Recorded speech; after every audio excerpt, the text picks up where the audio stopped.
M2의 지표가 증가됐다. 유동성이 시중에 다시 엄청나게 풀려 있다라는 얘기입니다. 또 화폐의 가치는 지속적 하락이 나오고 있다. 머니무브가 시작되었다.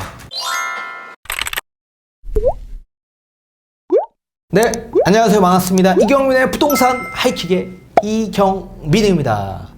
제가 예전 부동산 전망 강의 영상에서 말씀드렸다시피 부동산 가격 상승이 이어지기 이전엔 증시 회복이 우선적으로 필요하다라고 말씀을 드려왔었습니다. 자, 유동성 공급을 나타내는 지표인 M2 지표의 추세가 다시 증가세로 이어지고 있는 과정에서 시장에 풀려있는 이런 유동성들이 지금 주식과 채권 시장으로 다시 유입되어 가격 상승으로 이어지고 있는 과정 속에 있습니다. 이제 멀지 않은 시기에 부동산 가격도 마찬가지 다시 반등을 쳐서 상승으로 이어질 수 있는 그런 중요한 시기가 다가올 겁니다. 자, 왜 그런지 뒤에 M2 지표를 보면서 판소를 통해 여러분들이 알기 쉽게끔 풀어드리는 시간을 가져보도록 하겠습니다.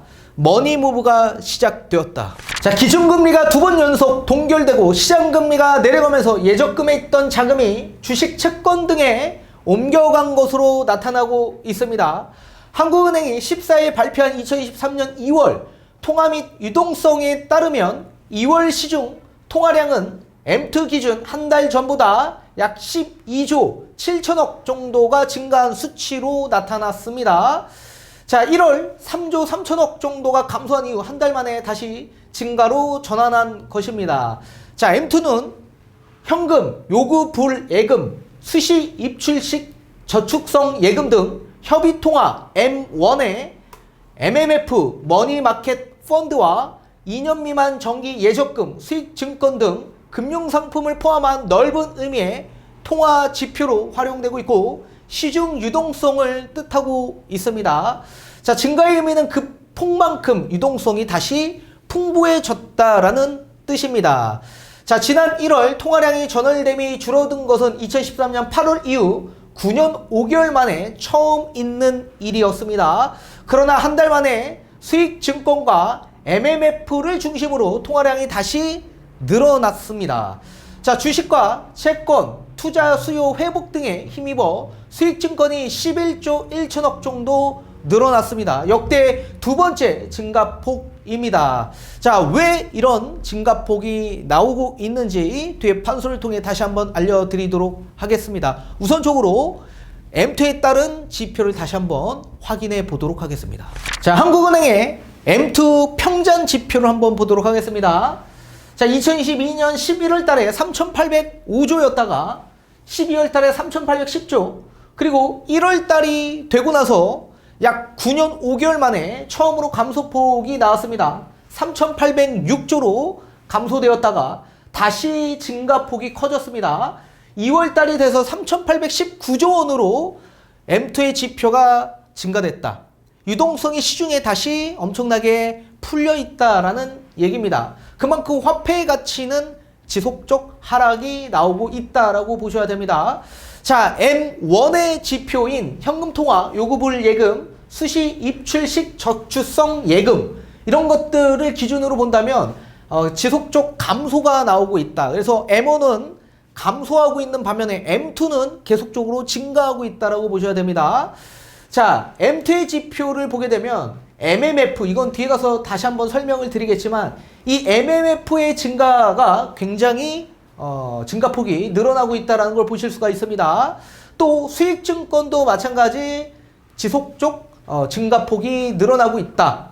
그리고 시장형 상품, 뭐 CP나 이런 여러 가지 상품들도 지금 증가폭이 증가되고 있다라고 보셔야 됩니다.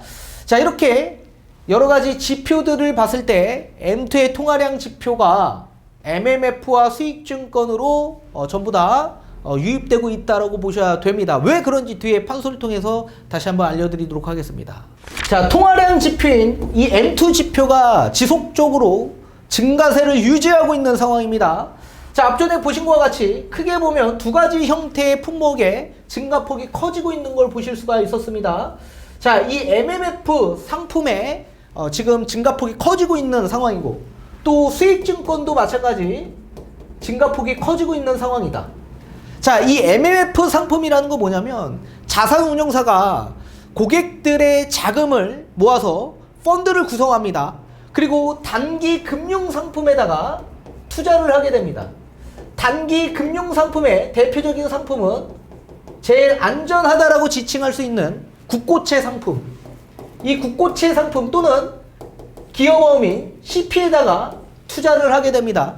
그리고 거기서 나오는 수익을 고객들에게 배당하는 그런 상품을 MMF 상품이라고 합니다.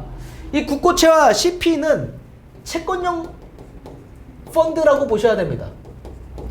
자, 당연히 단기 금융상품의 국고채다 보니까 안정성이 확보가 되죠. 안정성이 확보된 상품이다 보니까 이자율은 낮을 수밖에 없습니다. 자, 이자율이 아무리 낮다라고 하더라도 은행에 대한 예금 이자보다는 높기 때문에 은행 예금의 자금들이 이 MMF 상품으로 다 유입되고 있는 상황이다라고 보셔야 됩니다. 또 수익증권이라는 건 뭐냐면 이 고객들이 투자신탁 회사에다가 돈을 예치합니다. 그리고 투자신탁회사가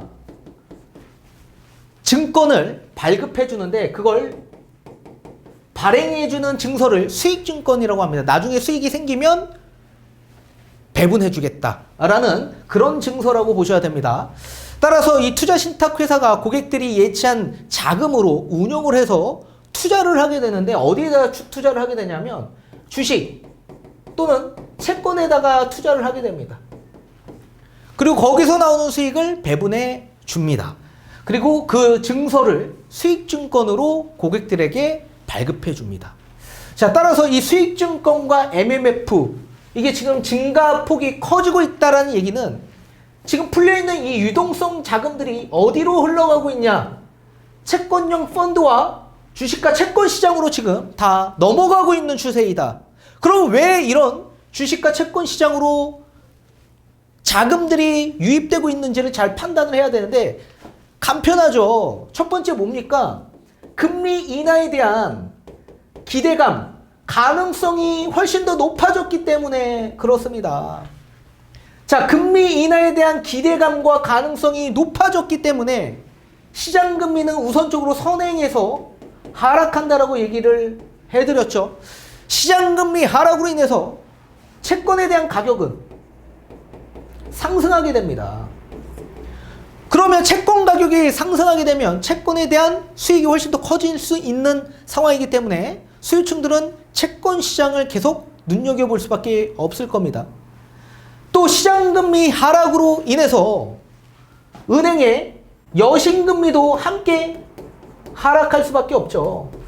여신금리는 대출금리를 뜻하는 겁니다.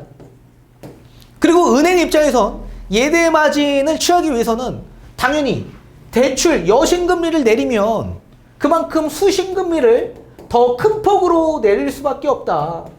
이 수신금리는 뭡니까? 예금금리다, 예금금리.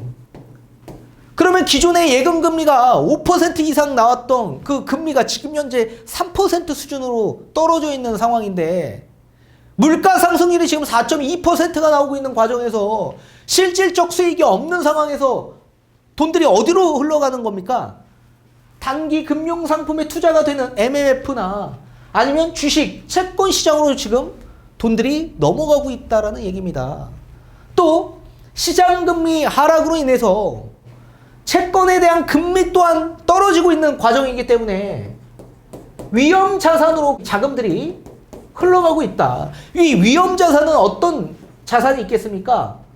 주식 또는 비트코인 이런 시장으로 지금 자금들이 넘어가고 있는 상황이다라고 보셔야 됩니다.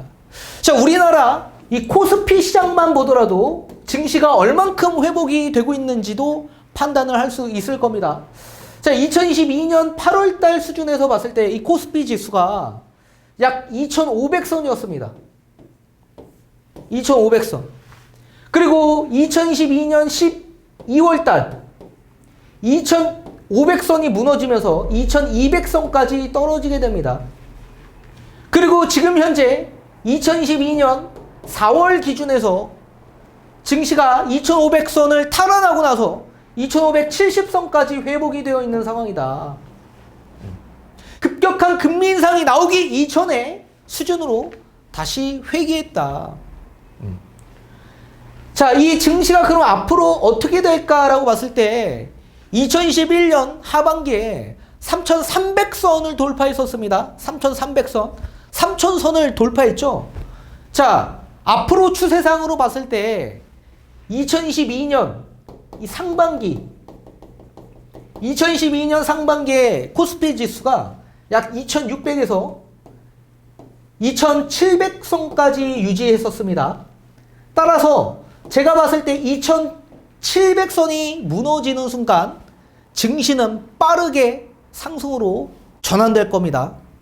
그 이후에 부동산 시장에도 크게 영향을 미쳐서 자산 유동성이 엄청나게 다시 풍부해지는 시기가 찾아올 겁니다. 자, 그렇다면 2,700선까지 증시가 회복되려면 무역 수지가 지금 적자 수준을 면치 못하고 있는 상황인데 이 적자가 흑자로 전환이 돼야지만 기업들의 어닝 서프라이즈 효과로 인해서 증시가 빠르게 회복될 가능성이 있다고 보고 있는 겁니다. 그렇다면 무역 수지가 지금 지속적 1년 동안 적자 수준을 면치 못하고 있는데 흑자로 언제 전환이 될 수 있냐라고 본다면 하반기로 저는 예상을 하고 있습니다. 중국의 무역의 봉쇄 정책이 지금 현재 해제가 되어서 중국 경제 활성화가 하반기부터 이어질 가능성이 있기 때문에 저는 하반기에 다시 무역 수지가 흑자로 전환될 가능성이 높아진다. 그리고 지금 현재 2차 전지 배터리 종목의 강세가 지속적으로 유지되고 있는 상황이고 강세가 이어지고 있는 상황입니다. 에코프로가 600%가 급등을 했고 지금 포스코홀딩스도 엄청난 강세를 보이고 있는 상황에 자이글도 엄청나게 강세를 보이고 있죠. 그리고 지금 삼성전자에 따른 반도체 감산에 대한 효과도 코스피 지수를 끌어올리고 있는 상황이죠. 여기에 지금 무역수지 적자가 흑자로 전환이 되고 원달러 환율도 내려가게 된다고 한다면 코스피 지수는 지속적으로 상승할 가능성이 있다. 따라서 2,700선을 돌파하는 순간 엄청난 자산 유동성이 주식시장으로 넘어올 가능성이 매우 크다. 그렇게 된다면 부동산 시장에도 그 영향이 굉장히 크게 미칠 수 있다라고 보여주고 있는 겁니다.